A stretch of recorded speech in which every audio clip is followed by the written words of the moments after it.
Hello everyone, welcome back. आज हम पढ़ेंगे कक्षा 6 संस्कृत की पाठ्य पुस्तकम दीपिकम के 11वें अध्याय का संपूर्ण अभ्यास कार्य। पाठ का नाम है पृथ्व्याम त्रीणि रत्नानि, जिसका अर्थ है पृथ्वी पर 3 रत्न हैं। तो आइए हम इसके अभ्यास कार्य को शुरू करते हैं। तो इस अभ्यास कार्य को करने से पहले बच्चों, मेरी आपसे एक छोटी सी रिक्वेस्ट है कि अगर अभी तक आपने इस चैनल को सब्सक्राइब नहीं किया है तो इसे अभी सब्सक्राइब कर लें, और अगर आपको ये वीडियो पसंद आए तो प्लीज इसे लाइक और शेयर जरूर करें। तो पहला प्रश्न है, एतानि सर्वाणि सुभाषितानि उच्चैः पठन्तु स्मरन्तु लिखन्तु च।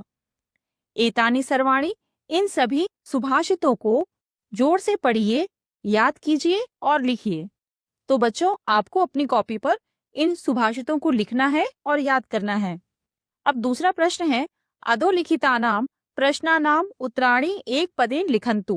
नीचे लिखे गए प्रश्नों के उत्तर को एक पद में लिखिए, अर्थात एक शब्द में लिखिए। तो पहला प्रश्न है, क पृथ्व्याम कति रत्नानि सन्ति। पृथ्वी पर कितने रत्न हैं? तो इसका उत्तर है त्रीणि, 3। अब ख है, अयम निजः परो वा इति गणना केषां भवति। यह मेरा है या पराया है, ऐसी गणना या सोच किन की होती है? तो इसका उत्तर है लघु चेतसाम, छोटे मन वालों की। अब गए, कार्याणि केन सिद्ध्यन्ति। कार्य किसके द्वारा सिद्ध होते हैं? तो इसका उत्तर है उद्यमेन, परिश्रम के द्वारा। अब घए, विद्या किम ददाति। विद्या क्या देती है? तो इसका उत्तर है विनयम, अर्थात विनम्रता। अब अण है, जननी जन्मभूमिश्च कस्मात् गरीयसी। जननी और जन्मभूमि किससे बड़ी है? तो इसका अर्थ है स्वर्गात, स्वर्ग से। जननी और जन्मभूमि स्वर्ग से बड़ी होती है। अब च है, लंका कीदृशी आसीत। लंका कैसी थी? तो इसका उत्तर है स्वर्णमयी, सोने से बनी हुई। अब प्रश्न नंबर 3 है, अधोलिखितानां प्रश्नानां एक वाक्येन उत्तराणि लिखन्तु। नीचे लिखे गए प्रश्नों के एक वाक्य में उत्तर को लिखिए। तो पहला प्रश्न है, पृथ्व्यां त्रीणि रत्नानि कानि सन्ति। पृथ्वी पर 3 रत्न कौन से हैं या क्या हैं? तो इसका उत्तर है पृथ्व्यां जलम अन्नम सुभाषितम च इति त्रीणि रत्नानि सन्ति। पृथ्वी पर जल, अन्न और अच्छे वचन, ये 3 रत्न हैं। अब ख है, उदार चरितानां भावः कः भवति। उदार चरित्र वालों का भाव क्या होता है? तो इसका उत्तर है उदार चरितानां कृते संपूर्णा पृथ्वी एव परिवारः भवति। उदार चरित्र वालों के लिए या उदार मन वालों के लिए संपूर्ण पृथ्वी ही परिवार होता है। अब गए, मृगाः स्वयमेव कस्य मुखे न प्रविशन्ति।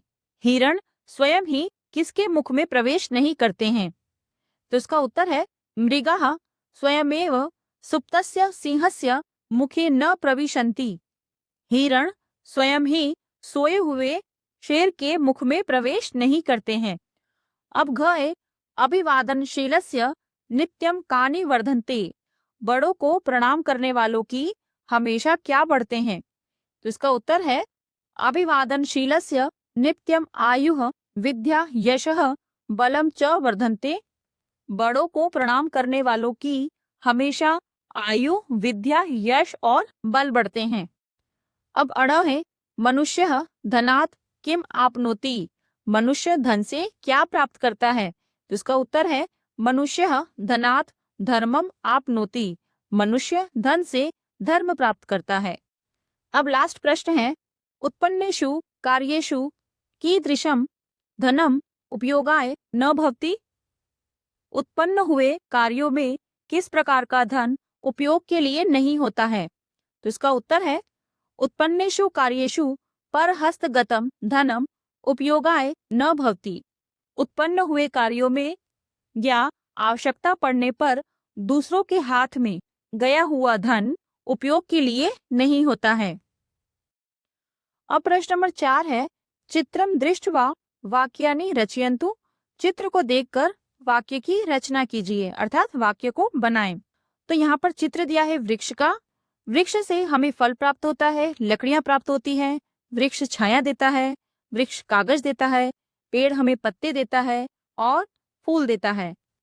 और यहाँ पर एक उदाहरण दिया है, वृक्षः फलानि यच्छति, वृक्ष फल देता है। त्वं फलानि स्वीकरोषि, तुम फल लेते हो या तुम फल प्राप्त करते हो। अहम फलानि स्वीकरोमि, मैं फल लेता हूँ या मैं फल प्राप्त करता हूँ। तो इसी तरह उदाहरण को देखते हुए हमें जो चीजें वृक्ष से मिलती हैं वह लिखना है। तो इसी उदाहरण को देखते हुए हमें और वाक्य बनाने हैं। तो पहला क है, वृक्षः काष्ठानि यच्छति, वृक्ष लकड़ियां देता है। त्वं काष्ठानि स्वीकरोषि, तुम लकड़ियां लेते हो या तुम लकड़ियां स्वीकार करते हो। अहम काष्ठानि स्वीकरोमि, मैं लकड़ियां लेता हूँ या स्वीकार करता हूँ। अब ख है, वृक्षः छायां यच्छति, वृक्ष छाया देता है। त्वं छायां स्वीकरोषि, तुम छाया स्वीकार करते हो। अहम छायां स्वीकरोमि, मैं छाया स्वीकार करता हूँ। अब ग है, वृक्षः करगदम यच्छति, वृक्ष कागज देता है। त्वं करगदम स्वीकरोषि, तुम कागज स्वीकार करते हो। अहम करगदम स्वीकरोमि, मैं कागज स्वीकार करता हूँ। अब घ है, वृक्षः पत्राणि यच्छति, वृक्ष पत्ते देता है। त्वं पत्राणि स्वीकरोषि, तुम पत्ते स्वीकार करते हो। अहम पत्राणि स्वीकरोमि, मैं पत्ते स्वीकार करता हूँ। अब अण है, वृक्षः पुष्पाणि यच्छति, वृक्ष फूल देता है। त्वं पुष्पाणि स्वीकरोषि, तुम फूल स्वीकार करते हो। अहम पुष्पाणि स्वीकरोमि, मैं फूल स्वीकार करता हूँ। और प्रश्न नंबर 5 है, अधोलिखितानि वाक्यानि पठित्वा आमो अथवा न इति लिखन्तु। नीचे लिखे गए वाक्यों को पढ़कर हाँ या ना इस प्रकार से लिखें। तो पहला दिया है यथा, जैसे किम पृथ्व्यां त्रीणि रत्नानि सन्ति, क्या पृथ्वी पर 3 रत्न है? तो इसका उत्तर है हाँ, इसके लिए लिखा है आम। अब क है, त्रीणि रत्नानि जलम अन्नम पाषाणम च सन्ति, क्या 3 रत्न जल, अन्न और पत्थर है? तो इसका उत्तर है नहीं, इसके लिए लिखेंगे न। अब ख है, किम धर्मेण सुखम प्राप्यते, क्या धर्म से सुख प्राप्त होता है? तो इसका उत्तर है आम, हाँ। अब ग है, किम विद्या विनयम ददाति, क्या विद्या विनम्रता देती है? तो इसका उत्तर है हाँ, तो इसके लिए लिखेंगे आम। अब घ है, किम अभिवादनशीलस्य विद्या वर्धते, क्या बड़ों को प्रणाम करने वालों की विद्या बढ़ती है? तो इसका उत्तर है हाँ, तो इसके लिए लिखेंगे आम। अब अण है, किम उद्यमेन कार्याणि नश्यन्ति, क्या परिश्रम से कार्य नष्ट होते हैं? तो इसका उत्तर है नहीं, इसके लिए लिखेंगे न। अब च है, किम जन्मभूमि स्वर्गात गरीयसी भवति, क्या जन्मभूमि स्वर्ग से भी बढ़कर होती है? तो इसका उत्तर है हाँ, तो इसके लिए लिखेंगे आमो। अब प्रश्न नंबर 6 है, चित्रे दर्शितस्य नाम लिंगम च निर्देशयन्तु, चित्र में दिखाए गए का नाम और लिंग को बताइए। तो यहाँ पर चित्र दिया है पहला उदाहरण में फूल का, जिसे संस्कृत में लिखा है पुष्पम, और उसका लिंग बताया है नपुंसक लिंगम।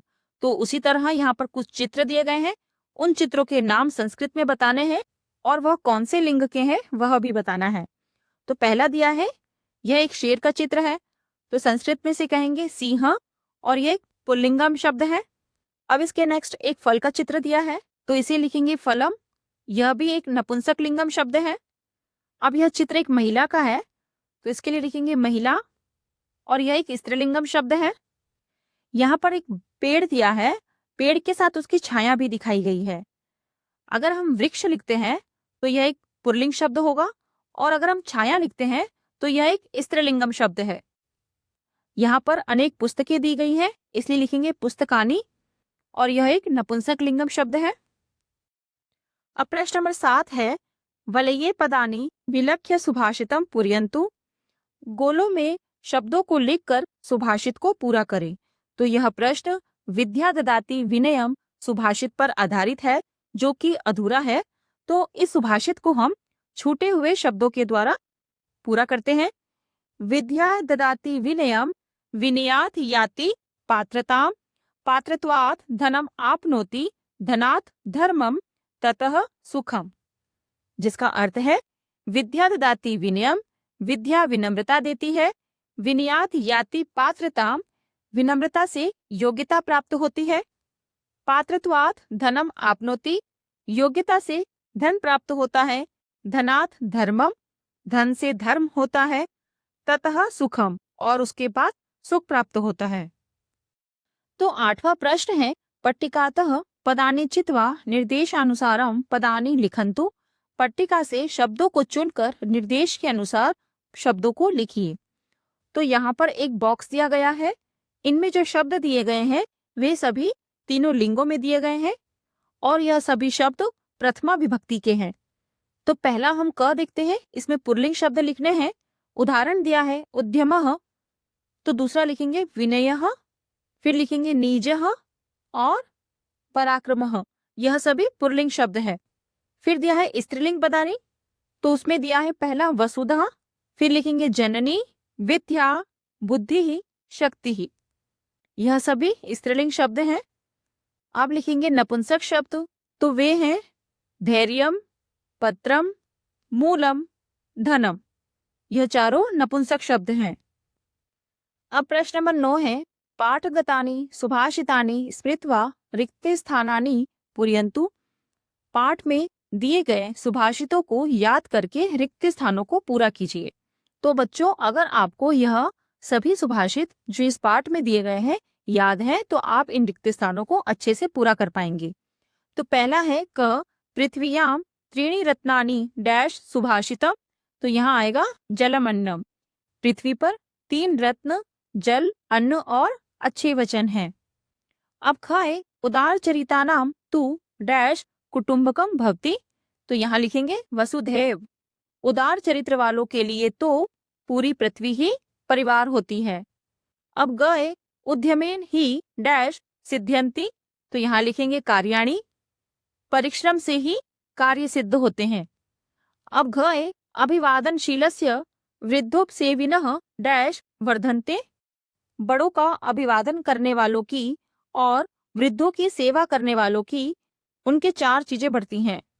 तो यहाँ लिखेंगे चत्वारि तस्य, बड़ों का अभिवादन करने वालों की और वृद्धों की सेवा करने वालों की उनके अर्थात उस व्यक्ति की 4 चीजें बढ़ती हैं, आयु, विद्या, यश और बल।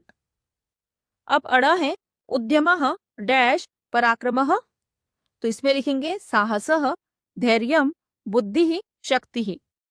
मेहनत, हिम्मत, धैर्य, बुद्धि, शक्ति और पराक्रम, ये 6 गुण जिनमें होते हैं उनकी भगवान भी सहायता करते हैं। अब चाहे विद्या डैश ददाती, तो यहाँ लिखेंगे विनयम, जिसका अर्थ है विद्या विनय देती है या विद्या विनम्रता देती है।